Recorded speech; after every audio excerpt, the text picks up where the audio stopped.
بسم الله الرحمن الرحيم. اللهم صل وسلم وبارك على سيدنا محمد. عاملين ايه يا بنات؟ يا رب دايما تكونوا بخير وبصحة وسعادة. معانا تورتايه النهارده ما شاء الله جميلة. اول حاجة عايزة اشكركم على تعليقاتكم الجميلة، تسلمولي يا رب، ما تحرمش منكم ابدا ولا من وجودكم معايا. التورتايه دي مقاس 20. كنت انا عاملاها نص فانيليا ونص شوكولاتة. التورتايه ديت هي تبقى بتاعت الاستاذ سليم ابني، عشان مش هعمل له عيد ميلاد الا مع اخته ان شاء الله السنة الجاية، فقلت اعملها له تورتايه صغيره كده وحلوه على قدنا. التورتايه ديت المفروض اصلا ان انا اعملها قبلها بكام يوم، عشان خاطر كنت انا قايله لماما تيجي هي واخواتي، فانا ما عملتهاش قبلها بكام يوم، انا عملتها يعتبر في نفس اليوم، يعني انا شغاله فيها الساعه 2 بالليل، باتت في التلاجة لغايه تاني يوم على المغرب كنت انا طلعتها من التلاجة.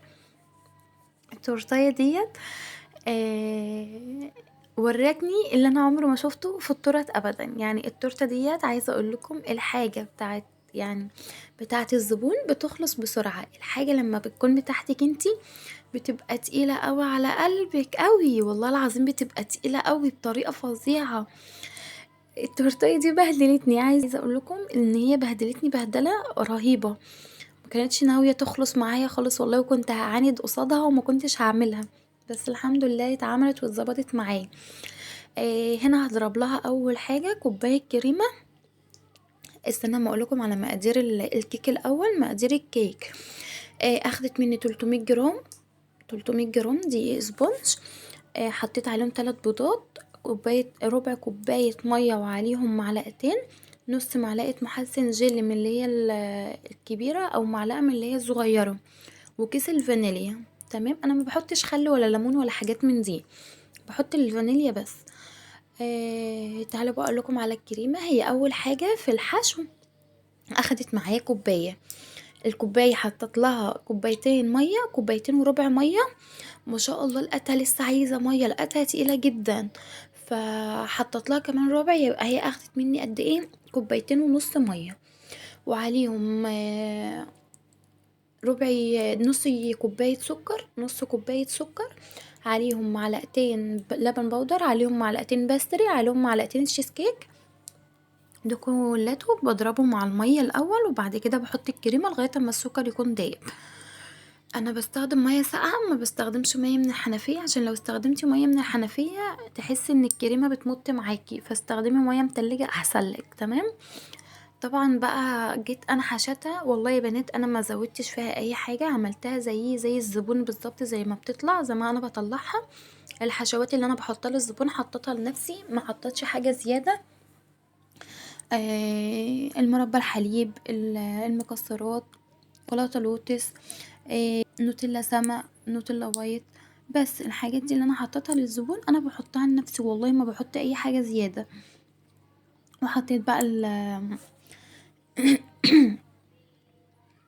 وحطيتها بقى في الكادر، والكادر طبعا عاملاه على مقاس 20، وحطيت الورق الفاكيوم عشان انا هحطها في الفريزر ترتاح حبة، وهطلعها عشان اعرف اطلعها بسهولة، فهحطها في الفريزر. حطيت الكادر وحطيت حشيت في الكادر، وهحطها بالكادر في قلب الفريزر.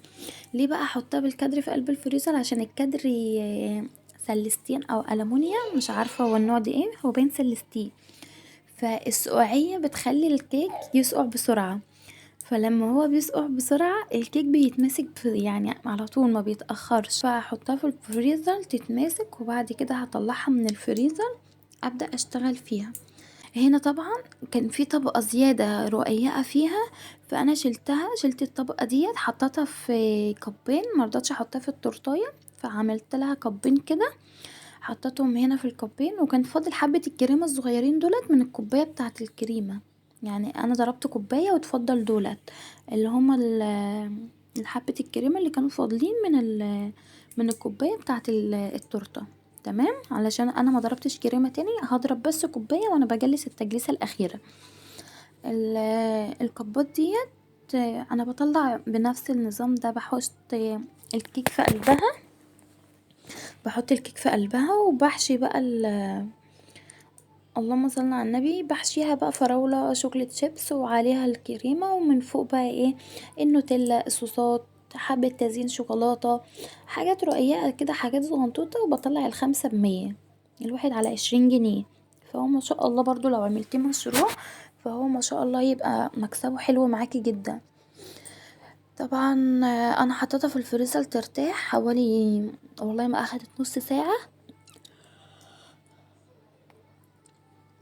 ما اخدتش نص ساعة وطلعتها. تعالى اقول لكم على اول كارثة ليا. انا ما كانش عندي لون اصفر، تمام، رحت جبت لون اصفر وجبت لون ازرق. فانا كلمت اللي انا بجيب من عندها، فكلمتها في التليفون قلت لها حضري لي كذا كذا لغايه اما اجي اخدها، فهي حطت لي لون برتقاني بدل اللون الاصفر. فانا ما كانش عندي لون اصفر اصلا الا حوالي اخر نقطه في قلب العلبه بتاعتها. فانا اللون البرتقاني عمره ما هيجيب معايا لون اصفر، فاعمل ايه؟ انا مش عارفه وكنت محتاره خالص. حطيت 4 نقط من اللون البرتقاني، يعني نقط يعتبر نقطتين من اللون البرتقاني، وقمت رايحة جايبة العلبة اللي فيها حوالي نقطة لون أصفر، حطيت فيها شوية مية ورجتها حلو، قمت رايحة حطها على الكريمة. ادتني اللون اللي انتوا شايفينه ده. انا بصراحة كنت في اليوم ده مش عارفة اعمل ايه خالص، وكمان خلاص يعني الوقت اصلا صغير عليا ومش هعرف ان انا اروح اشتري حاجة. فهنا خلاص بقى انا لونت الكريمة اللون اللي انتوا شايفينه وقمت رايحة حطها بقى عليها. هنا الكارثة بقى اللي عمري ما هنساها في حياتي، اول مرة تحصل لي. انا كنت حاطة الكريمة، حتى التورتاية تتمسك في التلاجة في الفريزر، فهي اتمسكت وما شاء الله بقت حلوة. جيت حطيت عليها الكريمة بقى، عايزة اقول لكم كل اما اجلس التجليسة احس ان التورتاية مش مظبوطة تحت ايديا نهائي، اجيبها يمين اجيبها شمال مفيش فايدة. كنت شغالة بالسكليبر الجديد، رحت قلت يبقى ممكن يكون العيب فيه، رحت جبت القديم بتاعي اشتغلت بيه، برضو هي فيها حاجة مش طبيعية، فيها حاجة غلط. حطيتها في الفريزر وطلعتها، اشتغلت فيها تاني واجلس تاني، برضو هي مش راضية تظبط معايا نهائي. العيب كان من ايه؟ انا لغايه دلوقتي مش عارفه العيب كان من ايه والله، مع اني عماله اظبط فيها واجيبها يمين واجيبها شمال، كل ما اجلس الاقي تحتها فراغات كبيره. الفراغات الكبيره دي جت من انا مش عارفه. عماله احاول ما ظبطتش معايا، قلت لها خلاص انا جبت اخري، قمت رايحه شايله الكريمه من اول وجديد، شلتها خالص. وقعدت بقى حطيت التورتيه في التلاجة، ورجعت ضربت الكريمه تاني. اول وجديد كانت التورتيه دخلتها الفريزر، ولما ضربت الكريمه من اول وجديد حطيتها في التلاجة شويه ورجعت ضربتها وقمت رايحه عامله بيها الكريمه. بس عايزه اقول لكم والله العظيم اول مره تعمل معايا كده من يوم ما اشتغلت لغايه دلوقتي، اول مره في حياتي يحصل لي الموقف ده. كانت تقيله على قلبي جامد قوي قوي قوي يعني. بتاعه العميل بتخلص في ثانيه، حتى لو انا مزنوقه في الوقت والله ما بتاخد في ايديا ساعه، بتكون خلصانه ومبيكونش فيها اي حاجه وما بتبهدلش البهدله اللي اتبهدلتها في التورته دي. عجينه السكر، انا كنت عامله عجينه السكر من قبلها بكام يوم، علشان انا كنت عارفه ان انا هعمل الديزاين ده. فعملت عجينه السكر قبلها بكام يوم. انا بجيب حته عجينه السكر اعملها جامد، اقعد امط فيها كتير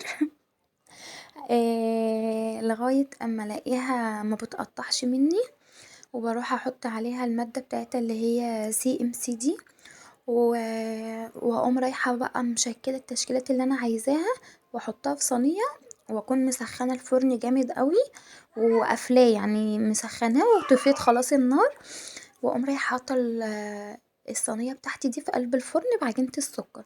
بتطلع لي ناشفة خالص وما شاء الله بتبقى جميلة. انا بسيبها ساعة او ساعتين وبطلعها، وساعات بحطها في التلاجة، بس لما بحطها في التلاجة بتيجي تطلعيها بتبقى طرية ما بتبقاش حلوة. في اليوم ده بقى انا كنت عاملة فيه كب كيك اول مرة اعمله، فقلت اجربه، فما شاء الله كان جميل معايا وعملته وعملت وردات عليه كده، كنت اول مرة اجربها، كانت ما شاء الله جميلة وعجبت ماما وعجبت اخواتي، قالوا لي ما شاء الله اشتغلي فيها وكده. فانا لسه هشوف الدنيا، لو حد طلب مني هبقى ابدا اشتغل فيها، محدش طلب خلاص. وكنت عامله الاكلير ما شاء الله برضو كان جميل. انا ما كنت شغاله في الاكلير اصلا، بس انا مش بصوره لكم، لو حابين ان انا ابقى اصوره لكم ابقى اصوره. ما شاء الله انا ببيته في الفرن لتاني يوم وبشتغل فيه بيبقى جميل جدا. هنا خلاص بقى الفيديو هيبدأ يخلص معاكم، اشوف وشكم على خير ومع الف سلامة، وما تنسوش اللايك الحلو منكم.